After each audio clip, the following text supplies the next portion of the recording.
ये बताएं कि ऐसा कहा जाता है कि हिंदी माध्यम का रिजल्ट जो यूपीएससी में खराब होता है सिविल सेवाओं में, उसके पीछे बहुत सारे कारण हैं। ये भी कहा जाता है कि उसके पीछे यूपीएससी भी एक कारण है, क्योंकि यूपीएससी एक इनसेंसिटिव तरीके से इस विषय को देखता है। आप हिंदी माध्यम के बड़े ब्राइट कैंडिडेट हमें लग रहे हैं।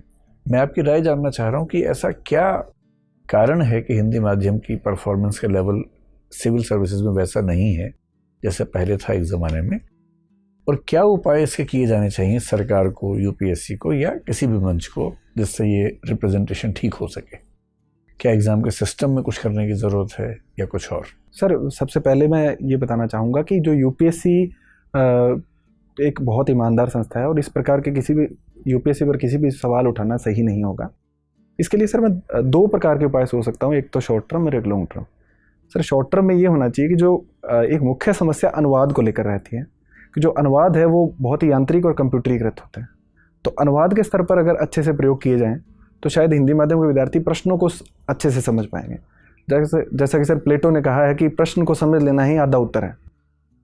और सर इसके अलावा सर लॉन्ग टर्म पर्सपेक्टिव में मैं बात करूं तो सर इसमें जो एजुकेशन सिस्टम है उसमें सर भारतीय भाषाओं को हमें अधिक सम्मिलित करना होगा। जैसा कि अभी इंजीनियरिंग और मेडिकल कॉलेज में हम मेडिकल स्तर पर हम लोग भारतीय भाषाओं को शामिल कर रहे हैं, तो उनके स्तर पर प्रोत्साहन देने की अधिक आवश्यकता है। सर, जो तकनीक का विकास है वो असमानताओं को कम करता है या बढ़ाता है?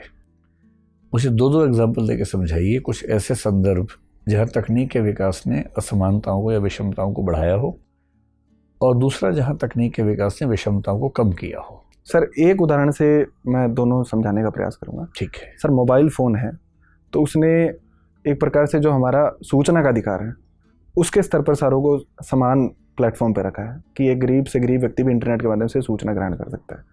वही मोबाइल फ़ोन और इंटरनेट अगर महंगा है तो एक प्रकार से उसने डिजिटल डिवाइड को बढ़ावा दिया है कि जो हायर क्लास के लोग हैं उसको अच्छे से अफोर्ड कर सकते हैं और जो गरीब बच्चा है, गरीब स्टूडेंट है, उसको अच्छे से अफोर्ड नहीं कर सकता। ठीक है रवि, एक आखिरी सवाल मेरा ये है कि एक डॉक्ट्रिन है हमारे संविधान में, संविधान का मतलब सुप्रीम कोर्ट ने इंटरप्रिटेशन में उसका जिक्र किया, वो है डॉक्ट्रिन ऑफ हार्मोनियस कंस्ट्रक्शन, समन्वयकारी निर्वचन का सिद्धांत।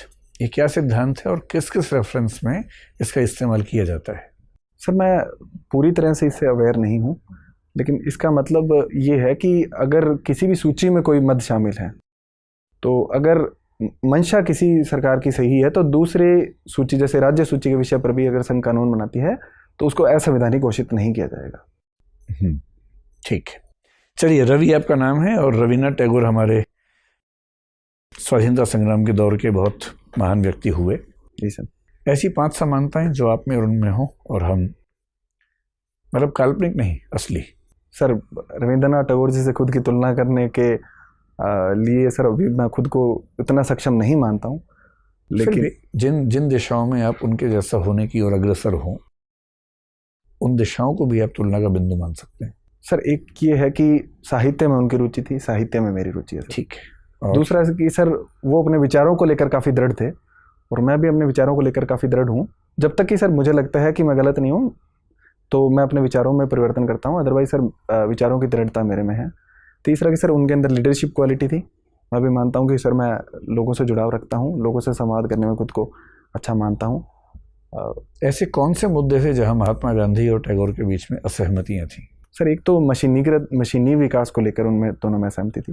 दूसरा सर शिक्षा के अंदर असहमति थी। महात्मा गांधी मानते थे कि सर जो हाथ से हस्तशिल्प के कार्य हैं वो उनको अधिक तरजीह दी जानी चाहिए, और रविन्द्रनाथ टैगोर जी जो विज्ञान है और मशीनों के प्रयोग को लेकर अधिक मानते थे कि उनका प्रयोग किया जाना चाहिए। दूसरा सर शिक्षा के स्तर पर महात्मा गांधी भारतीय जो विद्याएं हैं उन पर अधिक भरोसा करते थे, और रविन्द्रनाथ टैगोर जी ने अंग्रेजी शिक्षा और विज्ञान की शिक्षा को भी अधिक महत्व दिया था। ठीक है रवि, आपसे बात करके बहुत अच्छा लगा। अब आप जा सकते हैं। Thank you sir. Thank you madam.